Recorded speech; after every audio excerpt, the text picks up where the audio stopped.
থেকে কালকেপুর রাস্তা ব্রিজের ধারে ফেসবুকে যখন ছবি দেয়, এই ছবিটা আমার দৃষ্টিগোচর হয় যে রাস্তার এমন অবস্থা ব্রিজের কাছে যে এই পাকা রাস্তা দিয়ে ভ্যান রিক্সা চলতে পারতেছে না ভাঙ্গার কারণে, এবং ভাঙ্গাটাও ব্যাপক ভাঙ্গা। আমার চোখে আসার পরে আমি আমাদের কাজীপুরের যে ছেলে যে ইঞ্জিনিয়ার দিয়ে কাজ করাচ্ছি শরীফ, কালকেই আমি শরীফে বলছি যে শরীফ রাস্তাটা যায় দেখ, এবং এইখানে যতটুকু যা লাগে আর কি, মানে আমার সরকারি কোনো ফান্ড না, আমার নিজের ফান্ড চেষ্টা করতেছি শুধু এই রাস্তা না, কাজীপুরের মধ্যে সংস্কার করার জন্য যেসব রাস্তা মানে একেবারে অনুপযোগী, রিক্সা গাড়ি চলে না, সেইগুলো করতেছি। এবং সেটা মাথান চাপড়ের রাস্তা আছে, সাতকায়ের রাস্তা আছে, হরিনাথপুরের রাস্তা আছে, বিভিন্ন জায়গায় যেখানে খবর পাচ্ছি, যেগুলো আমার দৃষ্টিগোচর হয়, যেগুলো ফেসবুকে দেয়, এইগুলো করার চেষ্টা করতেছি। তারই আজকে এটা করছে শরীফ, এবং আমি ঢাকা থেকে আজকেই আসছি। তারপরে কেন জানি মনে হলো যে রাস্তাটা একটু দেখে আসি, আর রাস্তা দেখা বড় কিছু না, অন্ততপক্ষে গেলে আমার শ্রদ্ধেয় মুরব্বী যারা আছে, লোকজন যারা আছে, দলের নেতাকর্মী আছে, তাদের সাথে দেখা হবে, এবং সেই সুবাদে এখানে আসা এবং রাস্তাটা দেখে গেলাম, এবং দলীয় নেতাকর্মীর উপর একটু অভিযোগও দিয়ে গেলাম। কারণ আমার কান্দাল ইউনিয়নের নেতৃবৃন্দ যারা আছে তাদেরই জানার কথা কোথায় বৃষ্টির কারণে রাস্তাটা ভেঙতেছে। আজকে এইখানে যে টাকা খরচ হয়েছে, এটা যদি আমাকে অন্ততপক্ষে আরও 15-20 দিন আগে বলতো, তাহলে হয়তো অর্ধেক টাকাতে করে দিতে পারতাম।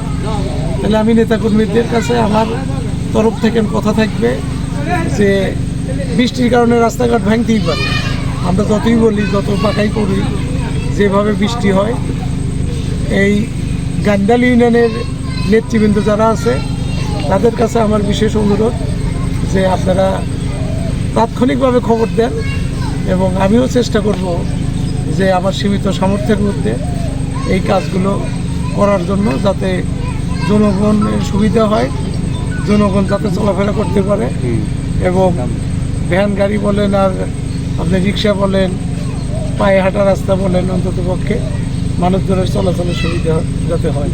এখানে যেভাবে ভাঙছিল, এটা যদি কন্টিনিউ থাকতো তাহলে এই ব্রিজটাও রক্ষা করা কঠিন হতে হবে, এক সময় ব্রিজটাও থাকবে না। তাহলে আমি সামান্য কিছু খরচ করার কারণে আমি আজকে ব্রিজটাও রক্ষা করতে পারতেছি।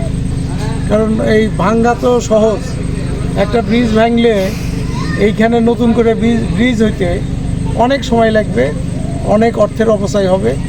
কাজেই এইসব আপনার এই রাস্তার এই ভাঙ্গনগুলো দয়া করে আমার দলীয় নেতাকর্মী দেখেন, এবং আমাকে বললে আমি চেষ্টা করব এইগুলো নতুনভাবে সংস্কার করার জন্য, এবং মানুষের চলাচলে যাতে ব্যাঘাত সৃষ্টি না হয়।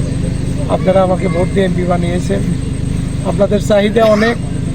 আমি তো মনে করি যে আমি যেভাবে এই কাজ করতেছি, আপনারা যদি আমাকে একটু সময় দেন, একটু ধৈর্য ধরেন, তাহলে 2-3 বছর পরে কাজীপুরের কোনো রাস্তা এই কাঁচা থাকবে, পাকা হবে না, এরকম রাস্তা আমি মনে করি যে খুঁজেই পাবো না। কাজেই আপনাদের কাছে অনুরোধ যে একটু ধৈর্য ধরেন, সময় দিয়ে ইনশাআল্লাহ সবই হবে। আজকে আমি মাথা কাটতেছে, এই টোটাল আমি দিছিলাম হলো ব্রিজ করার জন্য এই 18টা ব্রিজ, সেখানে স্যাংশন হয়েছে আমার 13টা, এবং 13টা আমার কাছ থেকে সই নিয়ে গেছে, এটা টেন্ডার হবে, কাজ হবে।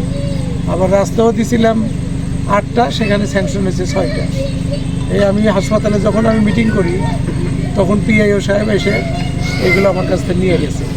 কাজে আমি মনে করি যে এই রাস্তাঘাট, ব্রিজ, কালভার্ট, এইগুলো যখনই টেন্ডার হবে, তখনই দৃশ্য তো আপনারা দেখতে পাবেন যে কাজীপুরের উন্নয়ন এমপির দ্বারা কী হচ্ছে। আপনারা হতাশ হবেন না, ধৈর্য ধরেন, ইনশাল্লাহ আপনাদের কোনো রাস্তাঘাট বাকি থাকবে না। সবাইকে ধন্যবাদ দিয়ে আমি আমার কথাই বলছি। এই আজিজ ভাইয়ের রাস্তা কোনটা?